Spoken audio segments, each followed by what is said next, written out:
गुरुर्ब्रह्मा गुरुर्विष्णू गुरुर्देव महेश्वरः गुरु साक्षात परब्रह्म तस्मै श्री गुरवे नमः.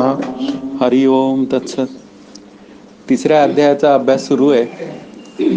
तिसऱ्या अध्यायाच्या निमित्ताने निष्काम कर्मयोग म्हणजे कर्मनिष्ठा आणि ज्ञाननिष्ठा या दोन निष्ठांबद्दल अर्जुनाने भगवंताला विचारल्यावर भगवंतानी या दोन निष्ठा सांगितल्या आणि कर्मनिष्ठेमध्ये उपासना निष्ठेचाही समावेश आहे असा एक विचार मांडलेला आहे. प्रश्न असा येतो की काही जण हे अगोदरच आपला अभ्यास पूर्ण करून आलेले असतात म्हणजे कर्मनिष्ठेचा, त्यांना श्रवण मनन निध्यासन म्हणजे ज्ञानाचा विचार त्यांना सहजच कळतो. पण ज्याला कळत नाही असा जो मी, महत्त्वाचं काय आहे की तो मी समजावा. म्हणजे मग काय होऊन जातं, आपल्याला आपला अभ्यास करायला सुलभता येऊ शकते. असा जर विचार आला तर मग मात्र आपल्याला नियत कर्म जे माझं आहे ते मला करण्याशिवाय पर्याय नाही आहे. आणि तिसऱ्या अध्यायाचा विषयच तो आहे. म्हणून शेवटची ओवी ती मागच्या वेळी झाली होती ती असंच सांगते, म्हणून तू नियत सकळ कामना रहित होऊन या उचित स्वधर्मे राहाटे. म्हणून तू नियत, तुला नियत कर्म करण्याशिवाय पर्याय नाही. भगवंतानी अर्जुनाला सांगितलं सकळ कामना रहित कर्म करायचंय, पण फलाशेची इच्छा बाजूला ठेवली पाहिजे. होऊन या उचित म्हणजे जी जी काय तुला वर्णाश्रमानुसार तुझ्या उचित कर्म जे मिळालेलं आहे, उदाहरणार्थ तू क्षात्र धर्माचा आहे तर तुला क्षात्रकर्म करण्याशिवाय पर्याय नाही. म्हणून काय स्वधर्मे राहाटे. मग असा तू जो स्वधर्म आहे उचित कर्माचा, त्याच्या निमित्ताने जर तू तुझं जीवन जगलास तर पुन्हा तुझं चित्त म्हणजे माझं चित्त शुद्ध आणि शांत होण्याची व्यवस्था आहे. आणि असं शुद्ध आणि शांत झालेलं चित्त हे मला माझ्या आनंदाकडे घेऊन जायला पर्याप्त असतं, समर्थ असतं. असा एक विचार केल्यानंतर आता पुढची ओवी असं सांगतेय, देखपा जनकाधिक कर्मजात अशेख न सांडिता मोक्ष सुख पावते झाले. आता त्यांनी असं म्हणलं की हे जे स्वधर्म कर्म आहे तर ते राहटताना त्याची काही उदाहरणं दिली पाहिजेत. शेवटी कसं असतं की काही गोष्टी आपल्याला पटवून द्यायच्या असतात, त्यावेळी त्या सप्रमाण पटवून द्याव्या लागतात. त्यासाठी मग त्याला युक्ती आणि अनुमान, तर युक्ती शब्दाचा अर्थ उदाहरणं. आणि ही मंडळी आपल्यासमोर जी आलेली आहेत काही संत मंडळी, तर ती कशी उदाहरणं आपल्याला देता येतील आणि आपलं जे वागणं आहे ते उचित कर्मामध्ये कसं आपल्याला कन्व्हर्ट करता येईल, हा विचार जो आहे तो भगवंतानी सांगायला सुरुवात केली. आणि ते म्हणतात देखपा जनकाधिक, की जनकाधिक कसे होते तर ते क्षत्रिय धर्माचे होते तुझ्यासारखेच, कर्मजात अशेख. पण असे असून सुद्धा त्यांनी स्वतःचा जो कर्माचा विचार आहे म्हणजे त्यांना जे उचित कर्म त्यांच्या वाट्याला आलेलं होतं तर ते कर्म कसं न सांडिता मोक्ष सुख पावते झाले. जे त्या कर्माला त्यांनी फाटा दिला नाही, ते तसे उचित कर्म सोडून इतर काही कर्म करीत बसले असं काही झालेलं नाही. पण ही सगळी कर्म करत करत म्हणजे राजगाडा चालवीत चालवीत ते कसे झाले तर मोक्ष सुख पावते झाले. म्हणजे ते मोक्ष सुखाकडे जाते झाले. तर मग तू कशाला काळजी करतोस, तू तुझं उचित कर्म कर आणि उचित कर्म करून चित्त शुद्ध आणि शांत करून घे. ज्ञानाशी तू एकरूप होशील म्हणजे तू ज्ञानरूप होशील. आणि मग ज्ञानरूप झाल्यानंतर मी हे युद्ध करतोय हा जो तुझ्या अंतःकरणात भाव आहे. पहिल्या अध्यायाचं निमित्त काय आहे की त्याला शोक झालेला आहे, मी मारणारा ते मरणारे, नंतर हे सगळे माझे नातेवाईक, हा सगळा शोक तुझा आपोआप निघून जाईल. तुला वेगळं तो शोक जाण्यासाठी काहीही करण्याची गरज नाही, हा पुढचा विचार आहे. ते मग आता पुढच्या ओवीच्या निमित्ताने असं सांगतायत. ही फार सुंदर ओवी आहे आणि याच्यामध्ये शंकर महाराज खंदारकरांनी 3 प्रकारे त्या कर्मयोगाचं वर्णन केलेलं आहे. ते आपल्याला उपयुक्त ठरेल. जे आचरता आपण पेया देखी लागेल लोकायया, तरी चुकेल हा अपाया प्रसंगेची. ते प्रयोजन असे की आपण स्वधर्माने वागले असता या सामान्य लोकांना वळण लागेल आणि त्यामुळे लोक स्वधर्म नाशामुळे होणाऱ्या अपायांपासून सहजच चुकतील. महत्त्वाचा विचार काय आहे की माझं स्वधर्म कर्म जे आहे ते कोणतं आहे तर मला जे उचित माझ्या वर्णाश्रमानुसार कर्म प्राप्त झालेलं आहे. सध्या मी नोकरीत असेल तर मला माझी नोकरी सचोटीने पार केली पाहिजे. मला जे काय मिळालेलं आहे, माझा बिझनेस असेल तर तो बिझनेस, मला जर का मी सैन्य दलात असेल तर क्षात्रवृत्ती, म्हणजे जे काय आहे ते सगळं जे काय आहे ते मला आचरूनच दाखवावं लागेल. आणि ते जनकाधिकांनी दाखवलंय तसं आचरून. मग असं जर असेल तर त्यामुळे काय होईल तर स्वधर्म करण्यापासून जे लोक दूर पळतायत त्या लोकांना किंवा अधर्माने जी लोक वागतायत त्या लोकांना सहजच चांगलं कर्म करण्याची म्हणजे उचित कर्म करण्याची सवय लागेल. निदान यासाठी तरी आपल्याला काय करावं लागेल, उचित कर्म हे करण्याशिवाय आपल्याला पर्याय नाही आहे आणि तो आपल्याला पूर्ण केला पाहिजे. पण पुढे असं आहे की आपले शंकर महाराज खंदारकर आहेत ते कधी संदिग्धता ठेवत नाही विचारांमध्ये. कारण का, या कर्म करणाऱ्यांविषयी अनेक व्हरायटीज आपल्या पुढे आढळतात. मग त्या व्हरायटीजचा सुद्धा विचार केलेला आहे आणि त्या व्हरायटीजचा विचार करून मग त्यातला श्रेष्ठ कर्मी कोण, म्हणजे या तिघा भाव असा की हे 3 प्रकारे लोक कर्मयोग करतात, पण त्याच्यामध्ये कोणता चांगला हा जो विचार आहे हा करण्याची आवश्यकता पडते. त्यावेळी मात्र ते असं म्हणतायत, भाव असा की कर्मयोग 3 प्रकारे संभवतो. कर्मयोग शब्दाचा अर्थ असा आहे की निष्काम कर्म निष्काम उपासनेच्या निमित्ताने श्रवण मनन निधिध्यासन द्वारा आत्मसुखाशी एकरूप होणे. म्हणजे कर्मानी मोक्ष नाही या बाबतीत काही विचार करायची गरज नाही. कर्मानी मोक्ष कधीही होणार नाही आणि यज्ञकर्मानी तर मुळीच नाही, हे आपल्याला पक्क त्यांनी सांगून ठेवलंय. पण इथे मात्र आता त्यांनी असं सांगितलं की नक्की कर्माने काय होईल, मला ज्ञानाचा अधिकार जर कमवायचा असेल, आता पहिल्या कर्मयोगाचं ते वर्णन करतायत, तर मला जर ज्ञानाचा अधिकार कमवायचा असेल तर मला काय करावं लागेल, मला तो कर्मयोग आचरणच केला पाहिजे. आणि तो कसा केला पाहिजे, तर पुन्हा निष्काम कर्म आणि निष्काम उपासना असा पद्धतीनेच तो आचरण केला पाहिजे. पण आचरण केल्यानंतर जेव्हा माझं चित्त शुद्ध आणि शांत होतं त्यावेळी काही साधक म्हणजे काही अंतरंग साधक ते काय विचार करतात की हा जो मी कर्मयोग करतोय सर्वांमध्ये जाऊन सर्वांमध्ये ते भूत पाहून, म्हणजे जे जे देखी जे भूत ते ते जाणीजे भगवंत, हे सगळं करतोय त्यावेळी मला माझ्या असं लक्षात येतंय की मी माझ्या साधनेपासून दूर जातोय. म्हणजे हा लोकांचा संपर्क जो आहे, लोकांबरोबरचं जे इंटरॅक्ट होणं जे आहे, हे सुद्धा त्याला काय होतं, जड वाटायला लागतं. आणि जड वाटायला लागल्यामुळे तो काय करतो, तो त्या लोकांना भेटण्यापासून बाजूला सरकतो. म्हणजे असं कर्म करण्यापासून स्वतःला काय करतो, झाकून ठेवतो आणि बाजूला सरकतो. आणि बाजूला सरकतो याचा अर्थ काय, तो ह्या सर्वांशी भेटण्याचा जो प्रसंग आहे तो टाळतो. म्हणजे त्या लोकांच्या बाबतीतलं कर्म करण्याच्या संदर्भातला त्याचा त्याग तिथं सिद्ध होतो. आणि हा जो त्याग आहे हा ज्ञानोत्तर देखील राहतो. म्हणजे आत्मस्वरूपाची ऐक्यता प्राप्त झाल्यानंतरही राहतो. मग त्यावेळी तो त्याग कशाचा करू शकतो. समजा तो एकटाच असेल तर तो काय करू शकतो, लोकसंग्रहाचा त्याग करू शकतो. की नाही, मला सर्व लोकांमध्ये जाऊन काय होतंय, जरा माझी चित्तवृत्ती थोडी इकडं तिकडं होतीये, मी मला जरा झाकून ठेवतो. नंतर आता काय असं झालं, 25 वर्ष नोकरी झाली, पण 25 वर्ष नोकरी झाल्यावर असं लक्षात येतंय की मला माझ्या साधनेला जेवढा वेळ द्यायचा आहे तेवढा वेळ देता येत नाहीये. मला आता माझ्या साधनेला वेळ देण्यासाठी मी VRS घेतो. म्हणजे अशा पद्धतीने तो काय करून टाकतो, तो त्या काही गोष्टी ज्या बाजूला करायच्या त्या करून टाकतो. म्हणजे त्यांचा त्याग करतो. पण त्याग करून सुद्धा त्याचा आत्मस्वरूपाशी ऐक्य झाल्यानंतरही तो मात्र काय आहे, तसा त्याग त्याचा राहू शकतो. हा त्यातला भाग आहे. हा झाला पहिला कर्मयोगी. दुसरा जो कर्मयोगी आहे तो जनकासारखा आहे. त्या जनकाचं उदाहरण दिलं तसं आहे की जनक राजांनी काय केलेलं आहे की त्यांनी चित्तशुद्धी आणि चित्तशांती करण्यासाठी निष्काम कर्म निष्काम उपासना केली आहे. पण ते करत असतानाच त्यांनी काय केलेलं आहे, श्रवण मनन निधिध्यासन ही साधनं पण चालवलेली आहेत. ही जनकराजांनी सुरू ठेवलेली आहेत. आणि हे सगळं करीत असताना सुद्धा त्यांनी राज्य चालवण्याचं सोडलेलं नाहीये.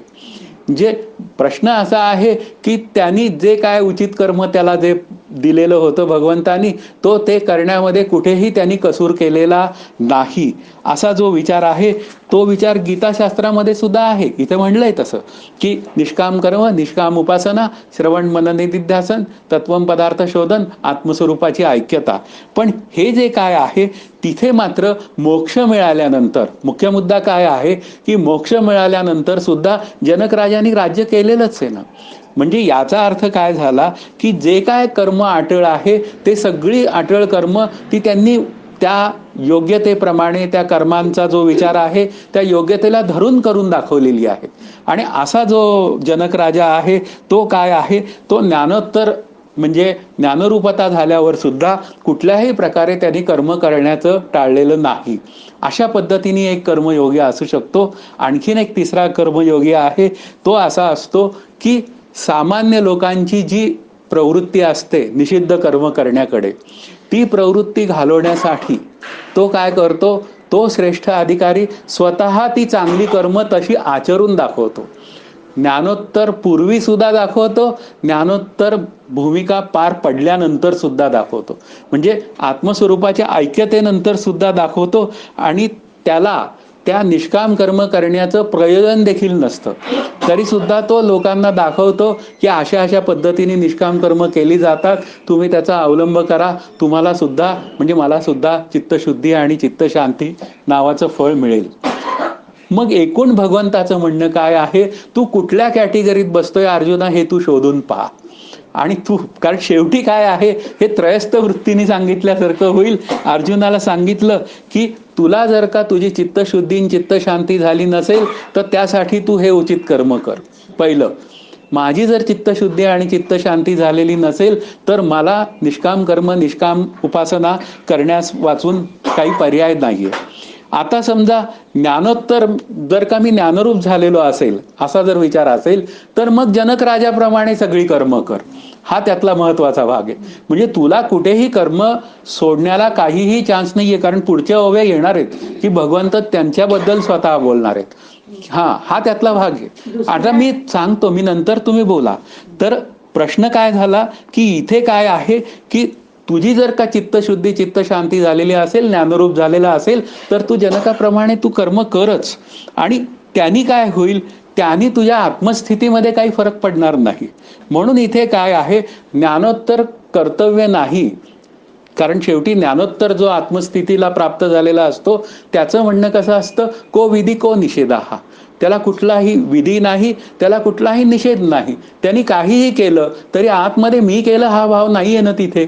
मग मी केलं हा भाव नसेल तर त्याला केलेल्या कर्माचा काय म्हणूया लेप कसा लागणार. कारण कर्माचे दोन सिद्धांत आहेत, न केलेल्या कर्माचं फळ मिळत नाही आणि केलेल्याच कर्माचं फळ मिळाल्या वाचून राहत नाही. पण हा जो रूल आहे हा सामान्य लोकांच्यासाठी आहे, पण जो आत्मरूप झालेला आहे त्याच्यासाठी मात्र हा रूल नाहीये. मग असं जर असेल तर मग काय आहे, तुला लोकसंग्रहार्थ कर्म करण्याची आवश्यकता आहे.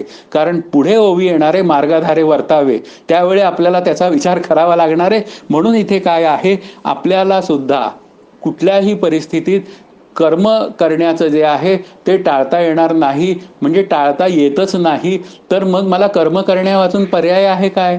मग असेल तर ती सकाम कर्म न करता ती निष्काम करावीत, म्हणजे इच्छारहित होऊन करावीत. आणि इच्छारहित होऊन केली तर मला माझ्या आनंदाकडे जाण्याची व्यवस्था करता येईल.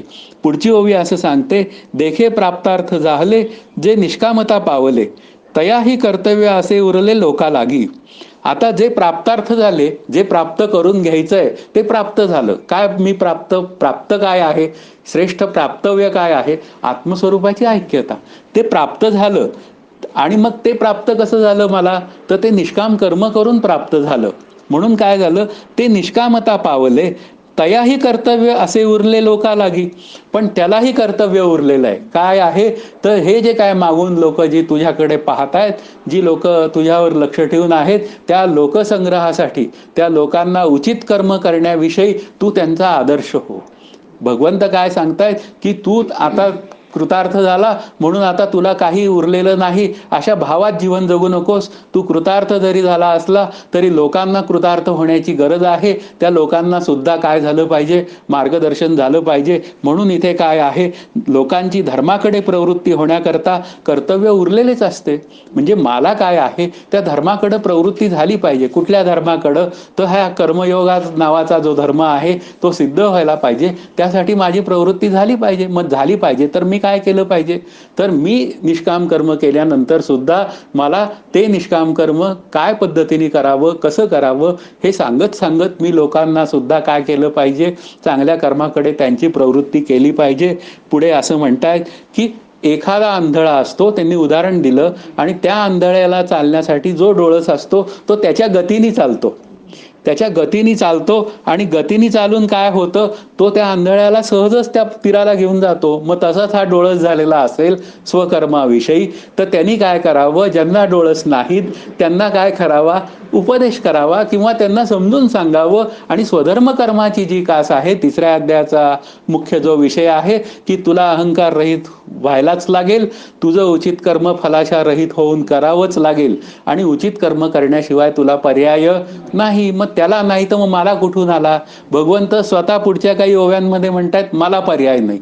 आता त्यांना पर्याय नाही तर मी कोण लागून गेलो, हा विचार करण्याची गरज आहे. मला त्यांच्या म्हणण्याप्रमाणे वागण्याशिवाय काही पर्याय नाही.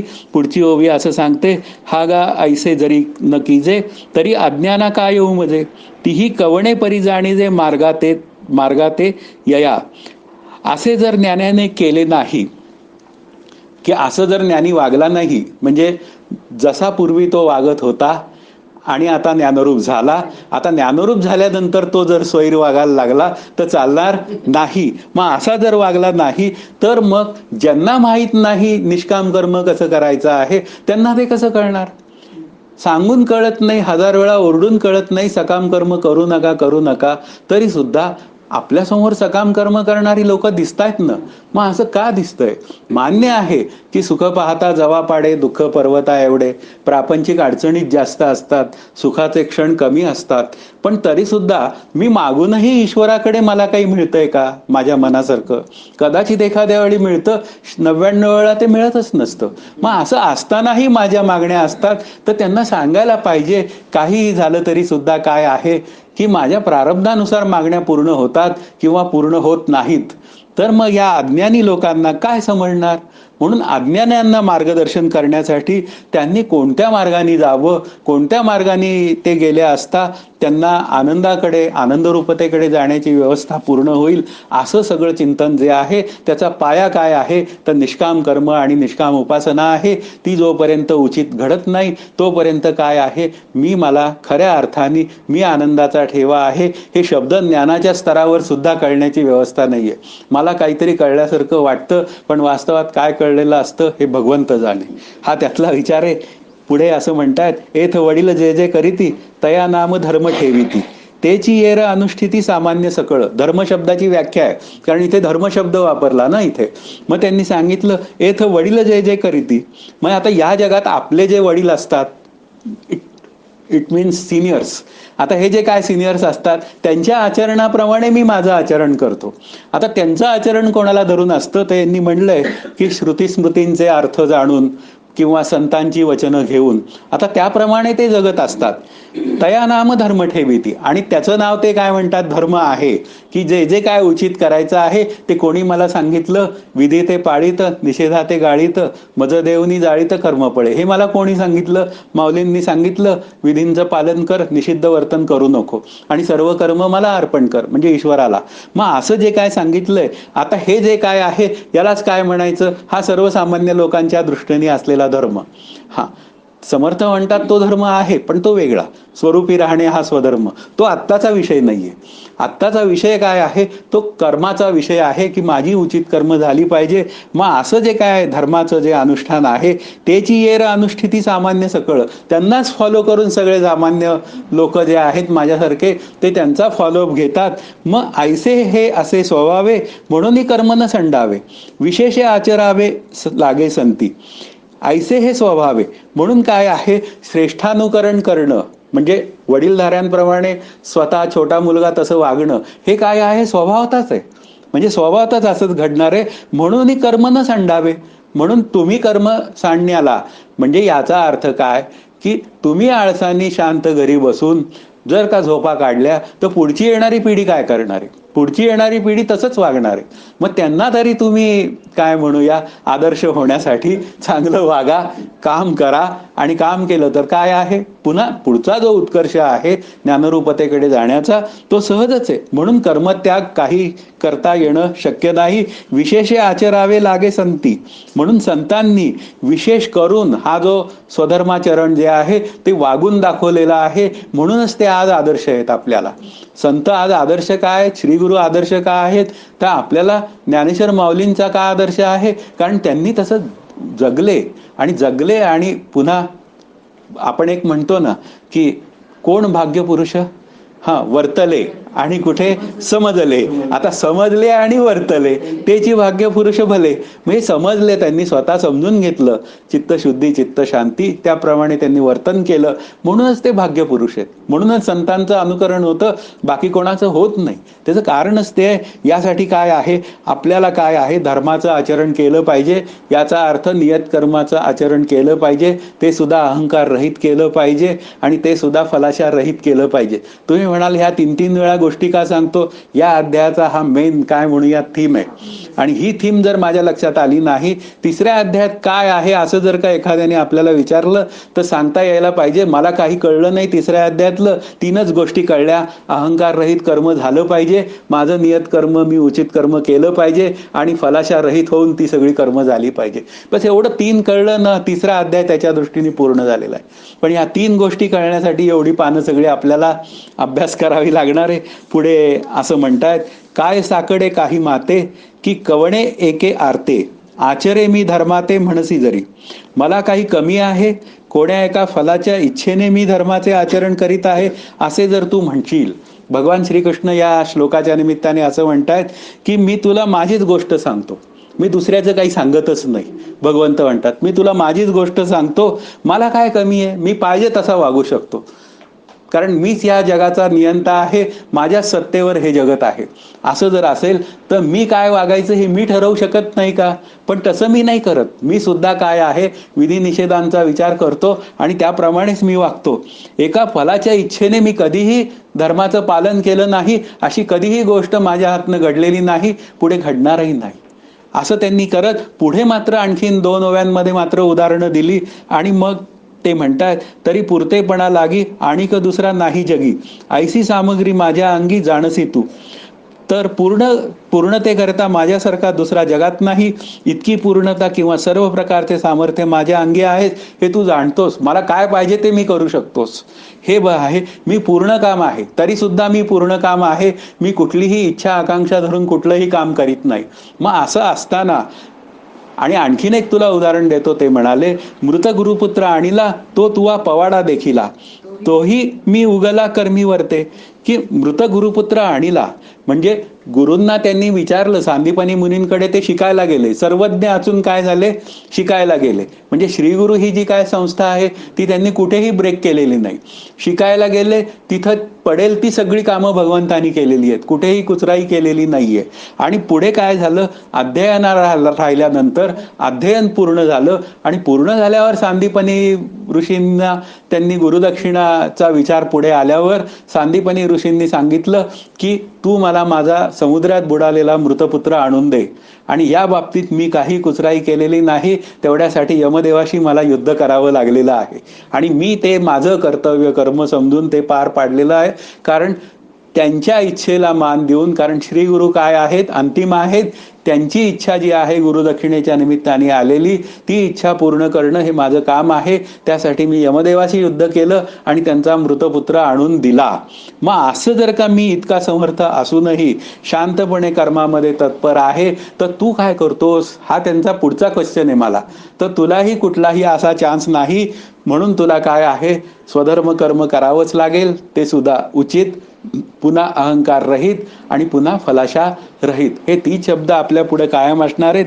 पुढे असं म्हणताय, परी स्वधर्मी वर्ते कैसा, साकांक्ष का होय जैसा, तयाची एक उद्देशा लागोनिया. म्हणून मी स्वधर्मात तत्पर आहे. कसा म्हणशील तर जसा सकाम मनुष्य केवळ फळाच्या उद्देशाने कर्मात तत्पर असतो. आता मी निष्काम कर्म करण्यात तत्पर आहे, तसा सामान्य मनुष्य माझ्यासारखा सतत सकाम कर्म करण्यात काय असतो, तत्पर असतो. मिळतं काय त्याला? प्रश्न पुढे काय आहे की यांनी मिळतं काय, मला सकाम कर्म केल्याने सुख आणि दुःखच मिळतात केवळ. लक्षात ठेवा, सकाम कर्मामध्ये काय आहे, मी ज्या काय मागण्या करतो त्या केवळ ह्या जगातल्या मागण्या असतात. मला या जगातलं काहीतरी दे तर मी तुला काय देईन, तू मला 100 तोळे सोनं दे, मी तुला 1 ग्रॅम देतो. ही भाषा असती बार्गेनिंगची.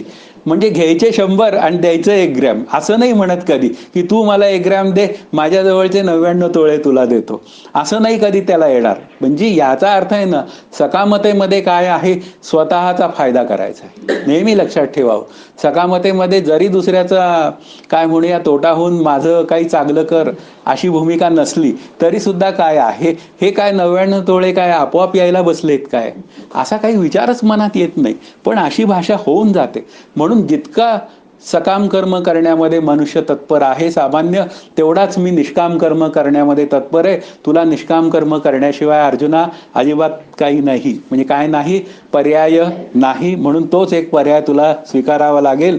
पुढे असं म्हणतात, जे भूतजात सकळ असे आम्हा अधीनची केवळ, तरी न व्हावे बरळ म्हणून या. जे भूतजात सकळ, आता भूतजात सकळ म्हणजे ही पंचमहाभूतात्मक सृष्टी, ती कशी आहे, असे आम्हा अधीनची केवळ, म्हणजे ती काय आहे, आमच्या अधीन आहे. म्हणजे अधीन आहे या शब्दाचा अर्थ इथं वेगळा अर्थ घ्यायचा आहे. अधीन आहे या शब्दाचा अर्थ ती आम्हाला आदर्श मानते, असं भगवान श्रीकृष्ण म्हणतात. आता आम्हाला ती आदर्श मानते, काय पद्धतीने आदर्श मानते त्याचं कारणच आहे की आम्ही उचित कर्म करतो, आम्ही अहंकार रहित कर्म करतो भगवान म्हणतायत, आणि आम्ही फलाशा रहित कर्म करतो, म्हणून ती आम्हाला आदर्शवत मानते. असं जर आम्ही केलं नाही तर पुढे म्हणतात, तरी न व्हावे बरळ म्हणून या. बरळ शब्दाचा अर्थ स्वैराचारी.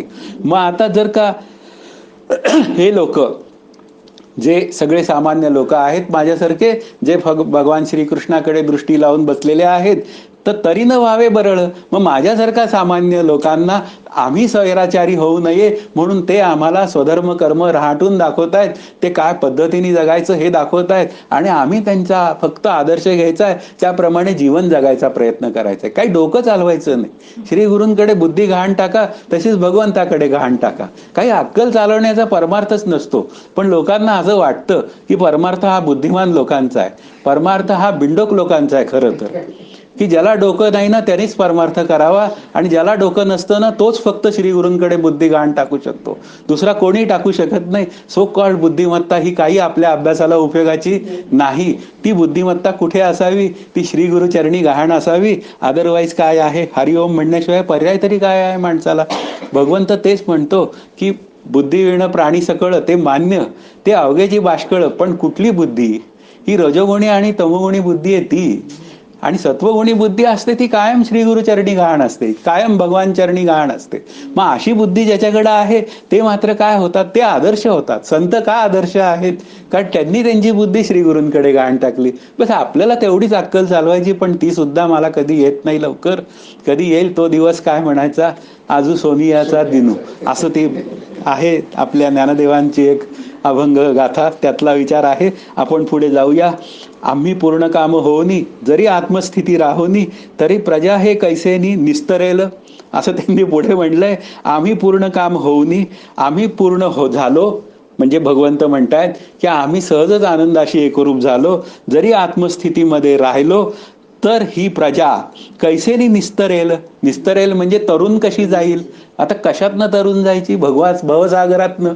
आम्हीच जर का आमचं आता काम झालेलं आहे, आता आम्ही बसतो शांत, असं जर का म्हणालो तर कसं चालेल. कारण आता ह्या 3 कर्मयोग्यांचा विचार आहे. लक्षात ठेवा की एक कर्मयोगी आहे, तो स्वतःचं झालं म्हणल्यावर शांत होऊन जातो, काय उपयोगाचा समाजाला, हा त्यातला भाग आहे. जनकाधिकासारखा आचरून दाखवतो, ठीक आहे, त्या क्रिकेटमध्ये हाफकॉक फॉरवर्ड असतं तसं एक भाग आहे, पण तो हाफ आपल्या पुढे आला. पण असा एक श्रेष्ठ कर्मयोगी असतो की तो वागतो तसाच, आणि तो जनांपुढे आदर्श होतो, आणि लोकसंग्रहार्थ तो तसं वागून दाखवतो, आणि वागून दाखवून तो आदर्श होतो, आपण त्याला फॉलो करतो. आता असा जो श्री गुरु रूप कर्मयोगी आहे, तो आपल्या आचरणाचा विषय आहे. आणि तो ज्या दिवशी माझ्या आचरणाचा विषय होईल, त्यावेळी माझी कर्म सुद्धा ही भगवंताला आवडेल अशी होण्याची एक व्यवस्था होऊन जाते. म्हणून इथे काय आहे की आत्मस्थितीत राहून स्वस्थ बसलो तर ही प्रजा भवसागरातनं कशी तरून जाईल. म्हणून लोकसंग्रहार्थ आम्ही सगळी कर्म करतो, असं भगवंताचं म्हणणं आहे. आणि असं जर कोणी कर्म करत असेल तर असा कर्मयोगी मात्र काय आहे, आपल्याला आदर्शवत आहे, त्याचा फॉलोअप घेणं हे आपलं कर्तव्य आहे. त्याच्या फॉलोअपमध्ये माझ्या सुखरूपतेचा मार्ग बाजूला पडण्याची व्यवस्था आहे. बाजूला या शब्दाचा अर्थ त्या बाजूने मी जाण्याची व्यवस्था आहे. अदरवाईज तिसराच अर्थ तयार होईल. ही आमची वास पहावी, मग वर्तती जाणावी, ते लोकस्थिती आगवी नासली होईल. या लोकांनी आमचा माग काढावा आणि आपली परंपरागत कर्मे समजून घ्यावीत. परंतु आम्ही जर सुव्यवस्थित आचार पद्धती सोडली तर लोकांची वैयक्तिक आणि सामाजिक सुव्यवस्था पूर्ण बिघडून जाईल. आधीच्या श्लोकांमध्ये काय सांगितलं की त्या ब्रह्मदेवानी या जगाची सृष्टी निर्माण केली. सृष्टी निर्माण करून त्यांनी काय केलं, काही यज्ञ निर्माण केले आणि यज्ञ निर्माण करून काय सांगितलं की तुम्ही असं असं चांगलं वागा, उचित कर्म करा, अशी भाषा बोलली.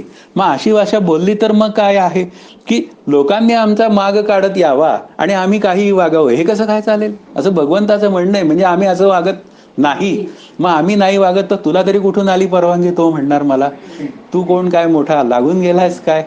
मग अशा पद्धतीने मलाही काही दुसरा चान्स नाहीये, मला सुद्धा त्याच्या म्हणण्याप्रमाणेच माझं जीवन जगावं लागेल. आम्ही जर का सुव्यवस्थित असलेली आचार पद्धती, म्हणजे तीच पुन्हा नियत कर्म कर, पुन्हा अहंकार रहित कर आणि पुन्हा त्याच्यावरची फलाशा सोडून दे. आता ही त्यांची व्यवस्थित पद्धती आहे. आता ती पद्धती त्यांनी सोडली तर ते सोडत नाहीयेत, सोडली तर हा वदतो व्यागा ते करत बोलायला गेलं तर. त्या प्रवचनकर्त्याला म्हणतील लोक, अरे तुमचा काही बोलण्यात बोल नाहीये, भगवंताने असं कधीच काही केलेलं नाहीये.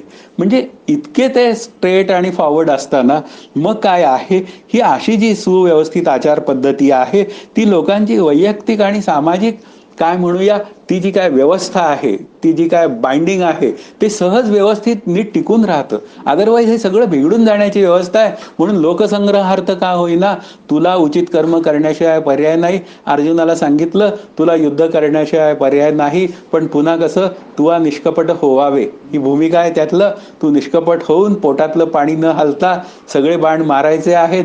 हे वास्तवात मी आधीच मारलेले आहेत. पुढची ओवी सांगतायत, म्हणून ही समर्थ जो येथे आथिला सर्वज्ञते तेणे विशेषे कर्माते त्यजावेना. म्हणून या जगात जो समर्थ आहे आणि सर्व ज्ञानाने संपन्न आहे त्याने विशेषे करून कर्माचा त्याग करू नये. कर्माचा त्याग या शब्दाचा अर्थ अहंकार म्हणजे रहित होऊन कर्म केली पाहिजे, पण अहंकार सहित कर्म करू नये, उचित कर्म टाकू नये, नंतर फलाशा धरून कर्म करू नये. ही जी काय भाषा आहे ही समजलीच पाहिजे. म्हणून जो समर्थ आहे सर्वज्ञानानी. आता इथं सर्वज्ञते असा शब्द आहे. सर्वज्ञता ही ईश्वराची नाही आहे.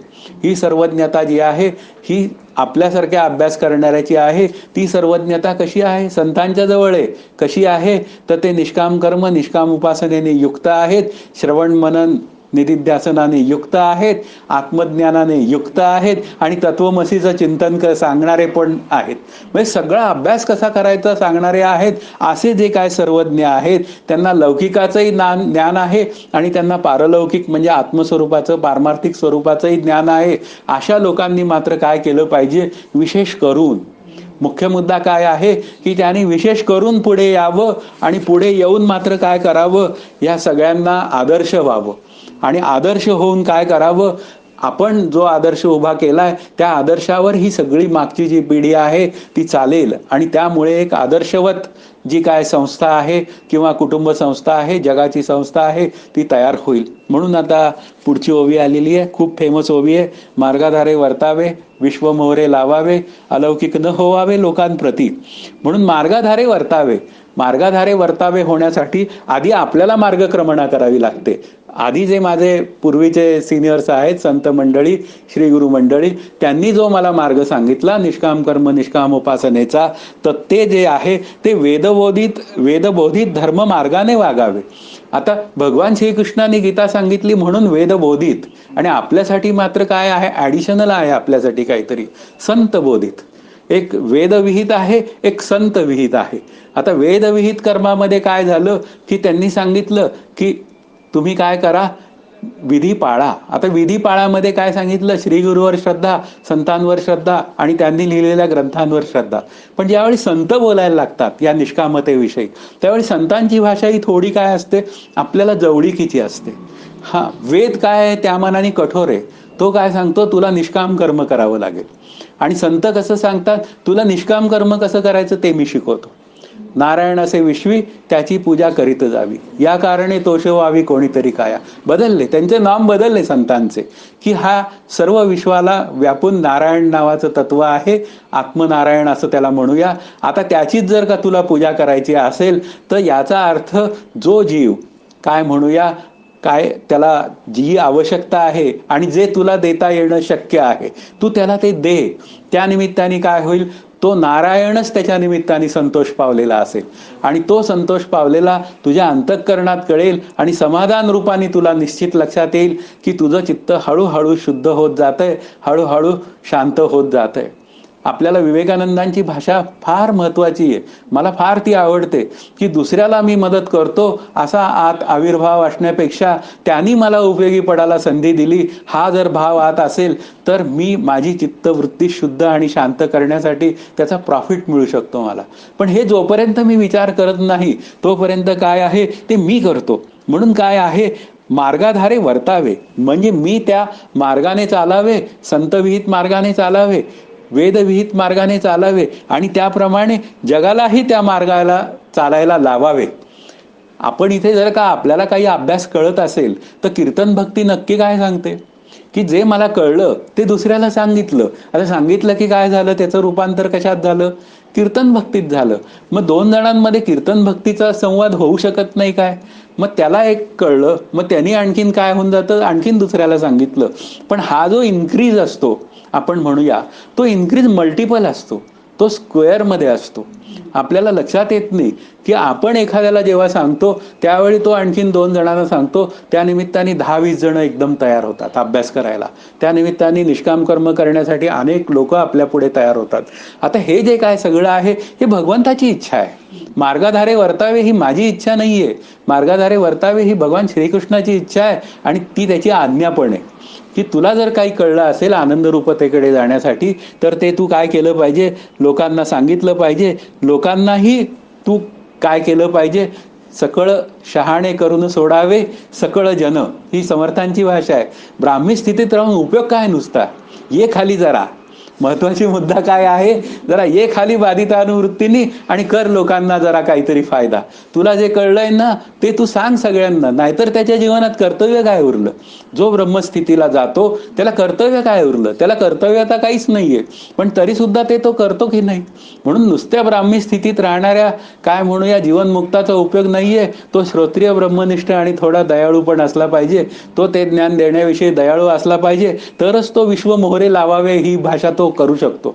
म्हणून इथे काय आहे, आपल्याला समजूनच घ्यायची गरज आहे की वेदबोधित कर्म केलं पाहिजे, वेदाला विहित असं कर्म केलं पाहिजे, संतांना मान्य असं कर्म केलं पाहिजे. आणि ते कर्म करून जरी मी आनंदाच्या स्थितीला पोचलेलो असेल, जर का पुन्हा पुढचा प्रश्न जर का हा आहे तर मी काय करावं, मी हे विश्व मोहरे लावावे जर त्यांनी शेंदूर लावलेला असेल तर, पण जे काय असेल ते.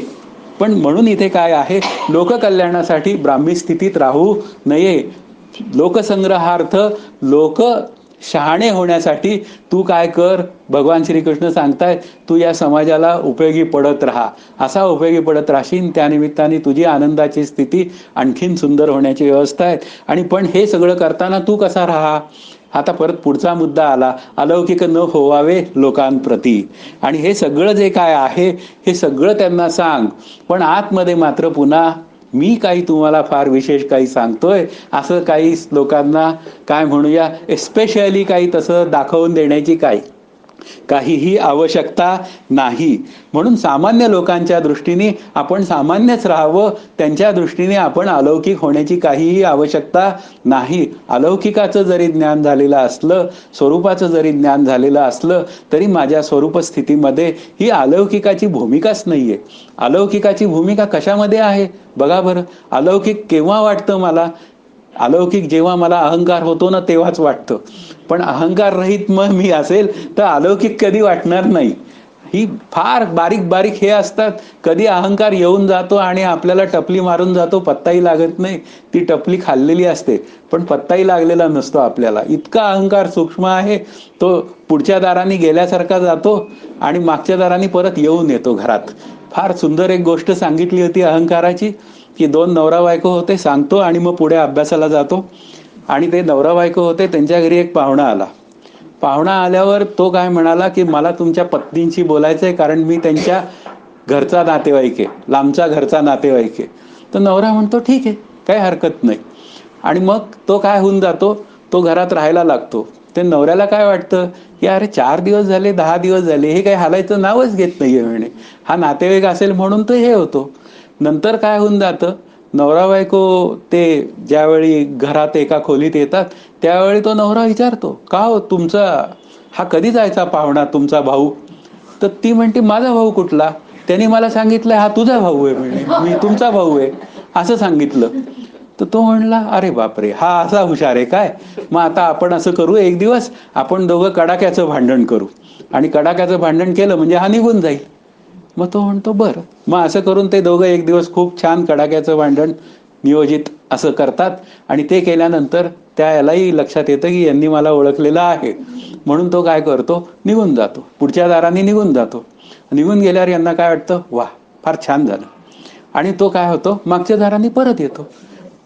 तर तो जेव्हा येतो त्यावेळी ते काय म्हणतात, अरे तू तर आत्ता गेला होता. हो म्हणे, मी पुढच्या दाराने गेलो आणि मागच्या दाराने आलो. जसं तुम्ही खोटं खोटं भांडण केलं तसा तसा मी खोटा खोटा गेलो.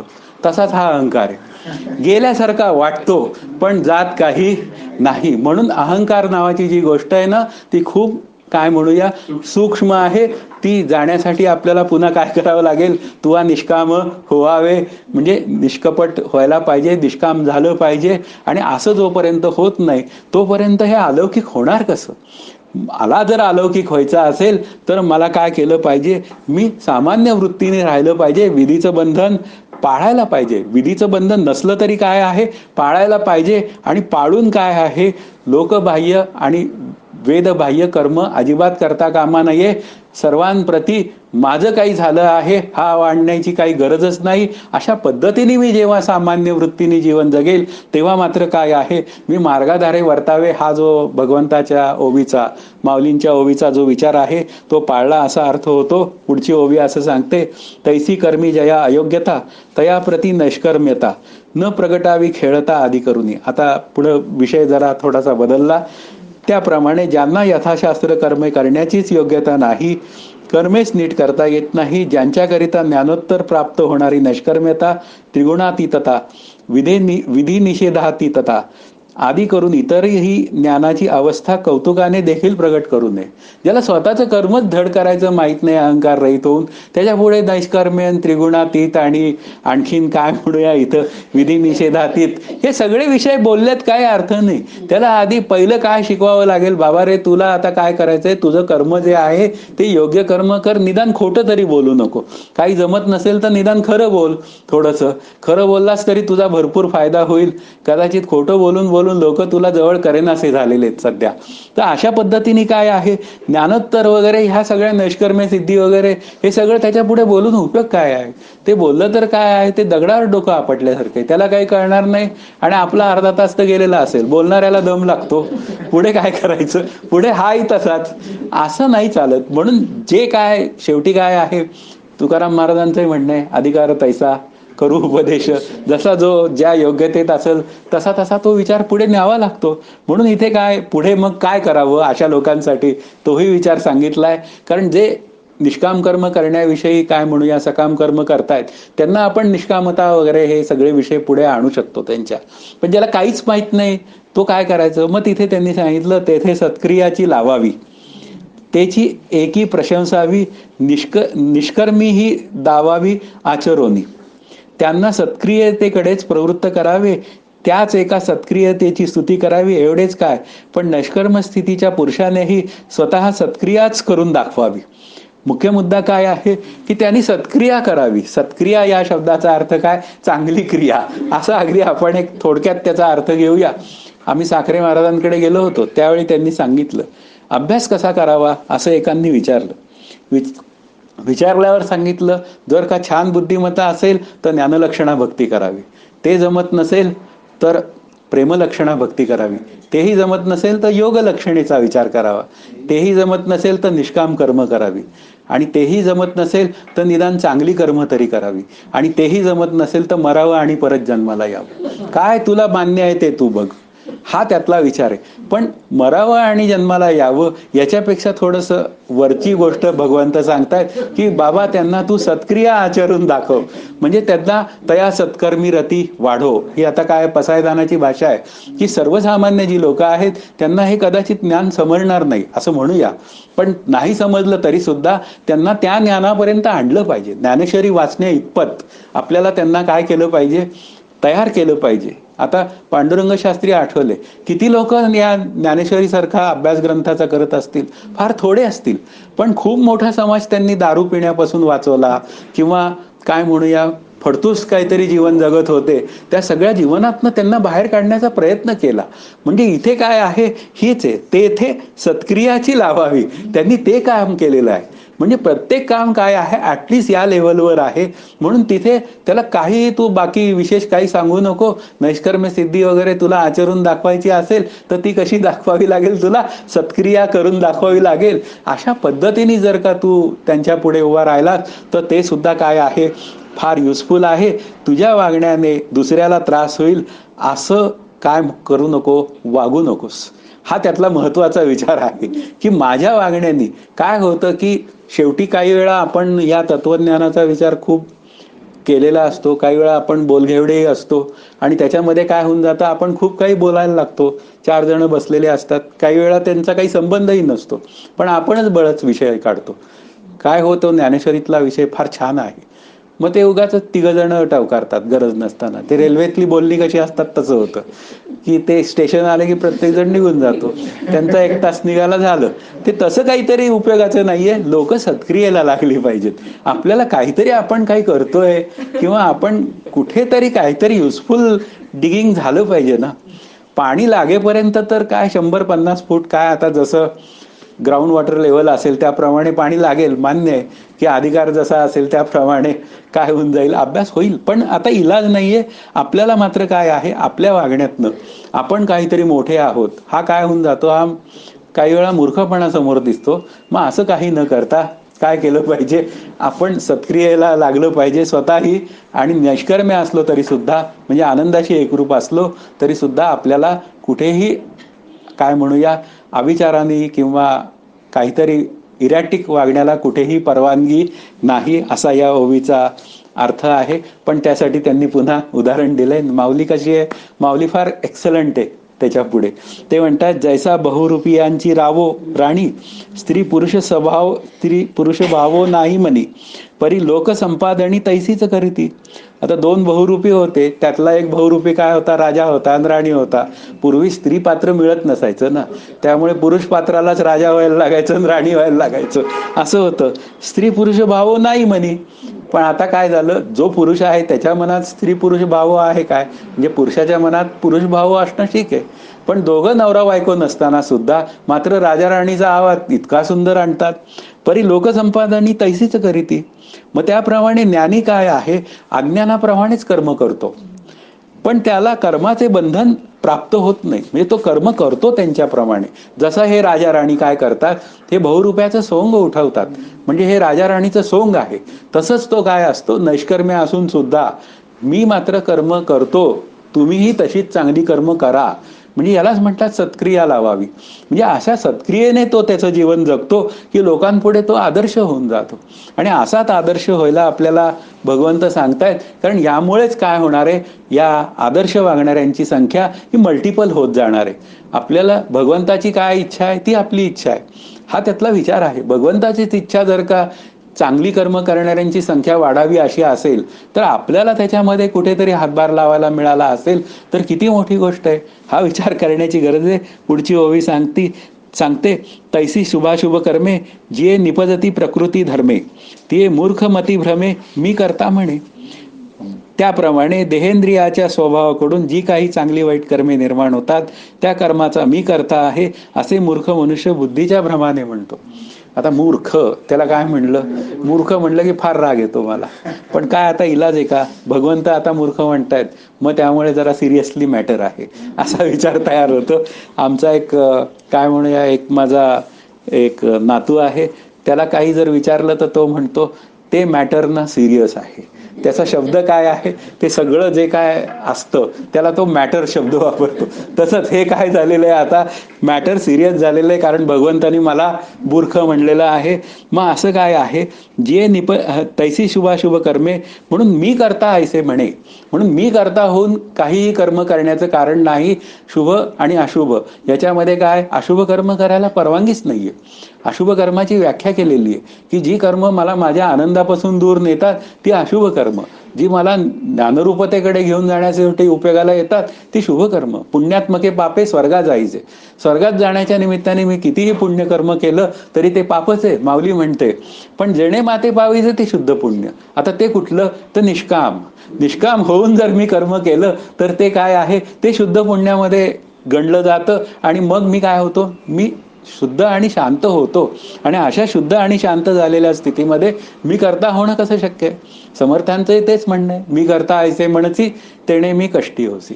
म्हणजे मी करता म्हणून काय होणार आहे, मी कष्टीच होणार आहे. राम करता म्हणसी यश कीर्ती प्रताप. म्हणून काय आहे, मज देवनी जाळीत कर्मफळे. बस कर्मफळ त्याला अर्पण करायची, परत पुन्हा मी केलं हा भाव आतमध्ये कुठेही ठेवायचा नाही.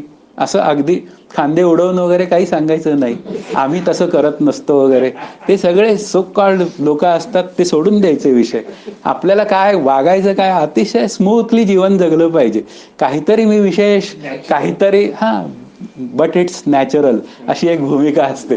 तर नॅचरलमध्ये मी सहजच असा शांत स्थितीमध्ये आनंदाची भूमिका थोडी थोडी ग्रहण करत, निष्काम कर्म निष्काम उपासनेच्या निमित्ताने तो आनंद काय म्हणूया चाखत चाखत मी जर का ही सगळी कर्म माझी केली तर काय होऊन जातं, ती मलाही फायदेशीर ठरतात आणि समोरच्यालाही फायदेशीर ठरतात इनडायरेक्टली. हा त्यातला विचार महत्वाचा आहे. म्हणून इथं काय आहे, असा मूर्ख मनुष्य बोलतो, काय बोलतो, मी कर्म करतो. आता मी कर्म करतो म्हणणारा काय आहे, हरिओम म्हणावं लागेल. त्याचं कारण आहे की एवढं मोठं कर्म त्या ईश्वराने केलं आणि कर्म करून त्यापासून तो अलिप्त राहिला, आकरता राहिला. आणि मी मात्र काय केलं, घर बांधलं, हे केलं ते केलं, आणि काय झालो, मी करता झालो. आणि करता झाल्याबरोबर सुखदुःखाच्या सपाट्यात सापडलो. आता हे जर बाजूला व्हायचं असेल तर मला माझ्या आनंदाकडे जाण्यासाठी मी करता म्हणायला अजिबात परवानगी भगवंतानी दिलेली नाही. पुढे असं म्हणतायत, ऐसा अहंकारूढ अहंकारारूढ एकदेशी मूढ. काय आता भाषा आहे, तया हा परमार्थ गूढ प्रकटावा ना. काय मूर्ख माणसापुढे परमार्थाविषयी बोलूच नाही. कसा, तर स्वतःला देवाएवढा परिच्छिन्न मांडणारा जो मूर्ख आहे, अहंकारारूढ, की जो सतत मी करतो या भावात असतो, त्याला परमार्थ सांगू नये. एकदेशी मूढ, स्वतःला देहा एवढा म्हणतो. परिच्छिन्न शब्दाचा अर्थ मर्यादित, मर्यादित समजतो. तया हा परमार्थ गूढ न प्रगटावा. हे त्याच्या बुद्धीला कळणारच नाही, तर त्याच्या पुढे प्रगट करून काय उपयोग आहे. म्हणजे तो कालचा गोंधळ बरा होता अशीच भाषा तयार होईल. आपल्याला समजूनच घ्यायची गरज आहे, परमार्थ कोणाला सांगावा, की ज्याची देवावर श्रद्धा आहे, ज्याची भगवंतावर श्रद्धा आहे, ज्याची श्रीगुरूवर श्रद्धा आहे, त्याला परमार्थ सांगावा. आता जो नास्तिकच आहे त्याला काय परमार्थ सांगावा, त्याला परमार्थ काही सांगायचीच गरज नाही. म्हणून इथे काय आहे, त्याला जर सांगितला तरी काय होणार आहे, त्याचा काही उपयोगच होणार नाही. पुन्हा दगडावर कितीही पाणी घातलं आणि जर का पीक लावलं दगडावर, तर त्याला काय मिळणार आहे पीक, त्याला काहीच मिळणार नाही. त्याला काय मिळणार, शेवटी सगळं झाडून घेतल्यावर दगडच मिळणार. हे आपल्या समजलं पाहिजे.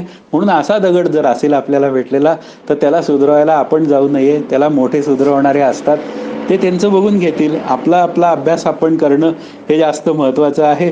पुढे असं म्हणतायत, जे तत्वज्ञानी याच्या ठाई तो प्रकृती भाव नाही, जेथ कर्मजात पाही निपजत असे. सामान्य माणसाकडून ज्या प्रकृतीच्या अभिमानाने अनेक कर्मे निर्माण होतात, तो प्रकृतीचा अभिमान तत्वज्ञानाच्या ठिकाणी नसतो. आता तत्वज्ञानी म्हणजे कोण, ज्याला आत्मस्वरूपाचा अनुभव आलेला आहे तो. आता सामान्य माणूस माझ्यासारखा असतो त्यावेळी त्या कर्माच्या मागे मी केलं हा भाव असतो. पण इथं तत्वज्ञानी जो असतो तो मी केलं हा भाव सोडून गेल्यामुळे त्याच्या अंतःकरणातला तो तत्वज्ञानाशी एकरूप झालेला असतो. कारण तत्वज्ञानाच्या ठिकाणी मी आहे काय? मी हा कशाला धरून आहे? मी हा शरीराला धरून आहे, मी हा बुद्धीला धरून आहे. सुपेरिटी कॉम्प्लेक्स कोणाला होतो? बुद्धीच्या स्तरावर होतो. मी बुद्धिमान का? तर इथे बसलो खुर्चीवर म्हणून. आता समोरचे काय आहेत? कोचावर बसलेले ते भानच नसतं. आपल्या समोरच बसलेले ॲप्रोप्रिएट आहेत, पण नाही मलाच काहीतरी जास्त कळतं. आता असं काही झालं की समजायचं की हा कशात अडकलेला आहे? हा बोलण्याच्या ह्याच्यात अडकलेला आहे, कचाट्यात. हे असेच कर्माच्या कचाट्यात लोक अडकतात. मी करतो आणि हे मी करतो काही करत नसून सगळं कोण करून घेतोय माझ्याकडनं?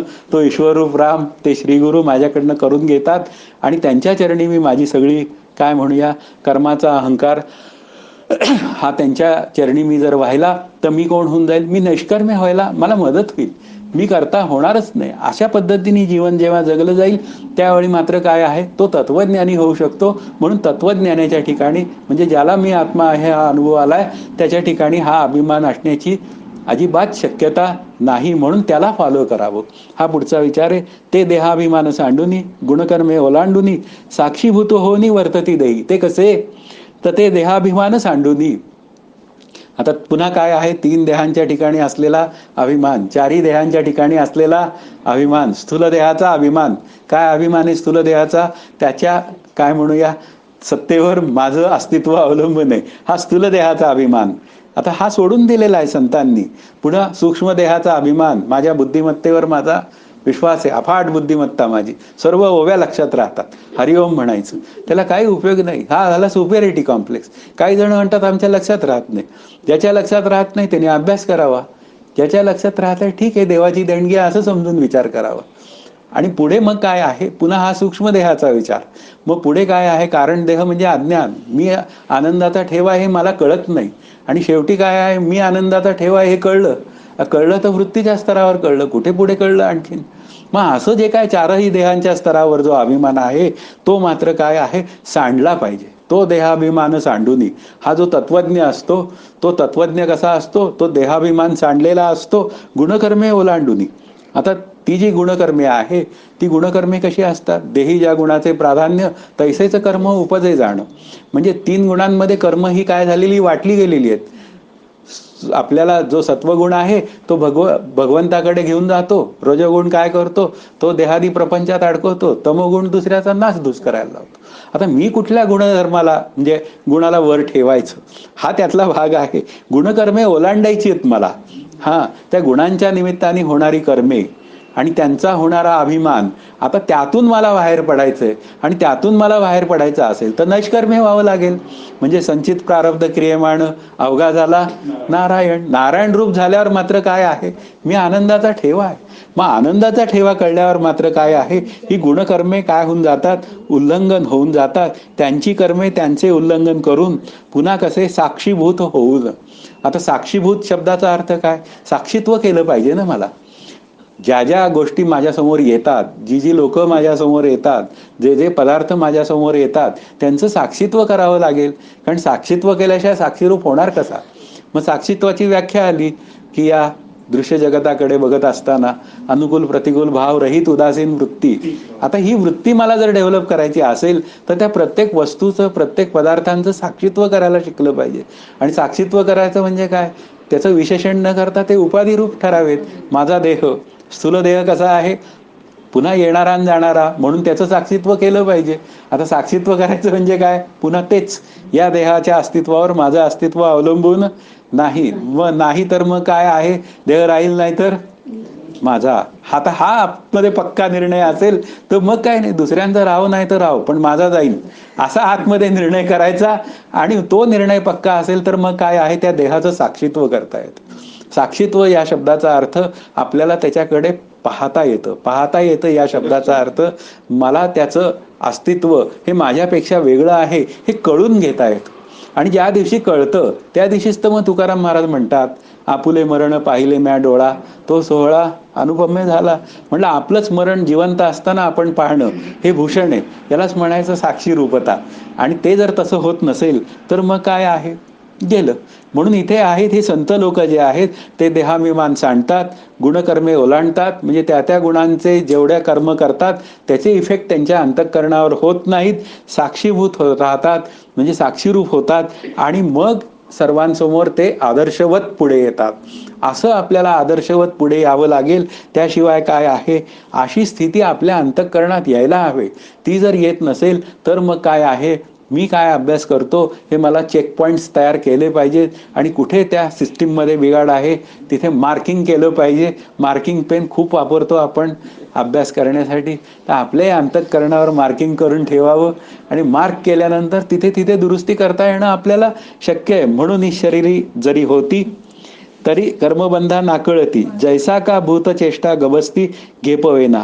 म्हणून जसे प्राणी मात्रांच्या बऱ्या वाईट व्यवहारात सूर्यप्रकाशाचा संबंध असला तरी त्या व्यवहाराकडून सूर्य त्यात ओढला जात नाही, तसे हे शरीरधारी असले तरी ते कर्मबंधनाच्या ताब्यात जात नाही. म्हणून ते कसे आत्मस्वरूपाशी एकरूप झालेले, ज्याप्रमाणे सूर्य त्याच्या समोर सगळ्या बऱ्या वाईट गोष्टी घडतात, परसून पण तो त्यापासून अलिप्त, तसाच हा तत्वज्ञ जो आहे म्हणजे आत्मस्वरूपाच्या ऐक्यतेचा विचार करणारा आहे, तो मात्र काय आहे, तो सहजच त्याच्या स्वतःच्या आनंदात मग्न असतो. तो कर्मबंधनात सापडत नाही. असं कर्मबंधनात न सापडण्यासाठी पुन्हा आपल्या 3 परवलीच्या गोष्टी कायम, एक काय केलं पाहिजे, अहंकार रहित होऊन कर्म केली पाहिजेत, 2 निष्काम झाली पाहिजेत आणि 3 पुन्हा काय झाली पाहिजेत, उचित कर्म केलं पाहिजे, फलाशा धरली नाही पाहिजेत. असं म्हणून आता आपला 1 तास अभ्यासाचा झालेला आहे आणि 1 तास झाल्यामुळे आता काय केलं पाहिजे, आपण इथे थांबलं पाहिजे. जय जय रघुवीर समर्थ. हरिओम तत्सत. वासुदेव हरी.